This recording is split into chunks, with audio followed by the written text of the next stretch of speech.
and, you know, have a pretty seamless transition over to MMA and into jiu-jitsu and all these things.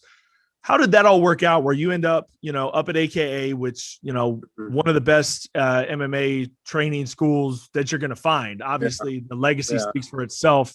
How'd you end up at AKA? And second part of that question is, just give me an idea of a training session, of a sparring session, because I've always heard that it's very, very intense, very physical at AKA, more than a lot of other schools. Yeah, so my wrestling coach over at Arizona State, I told him my junior year that I want to start fighting. That's Tom Ortiz. Okay. Three-time All-American for Arizona State. He was on the national team, team that won it for Arizona State, like in 89, 87. So I told him that I want to start fighting after wrestling. And he's the one who got me in touch with AKA. You know, I worked at some of the places in Phoenix and stuff, and I just feel like it wasn't the right fit. You know, I needed a little more like that grind every day kind of thing.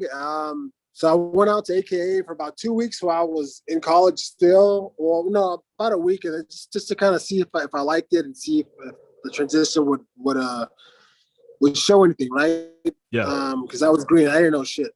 So yeah, went in first week, loved it right away, and it's like we still talk about this. Like my coach Javier Mendez, I met him for the first time there, and he was always like, people always told him, "Hey, we got this Mexican heavyweight from Arizona State that wants to come here and train and fight." And he's like, "Mexican heavyweight?" He's like, "No, like it does not." What is this? It does not exist. You know, like it's just not. It just hasn't worked out. Like nah, like what he was picturing in his head wasn't what I was. So I walked in, and he's expecting this dude just to be like, I don't know what, like, just, you know, I don't know what he was expecting, but he saw me and he was like, "Whoa!" I was like how much do you weigh? You know, all this stuff. And no, man, he saw that I had it right away just from the first just for my first sparring sparring session. Yeah. First time playing around.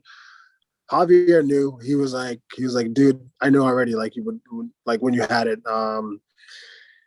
So started going there. It was all great, man. And dude, just the training sessions, well, it depends. Like the sparring sessions were the craziest thing you could ever like see or experience. It's like I haven't had a harder fight than that, you know. Every day you try to be the top dog, and it doesn't necessarily happen, you know. And you think that's how it should happen because, you know, you're the UFC champion, heavyweight champion, going in for practice. But then you have like 2 or 3 guys rotating on you as you're sparring, and you're sparring 100%. You're sparring against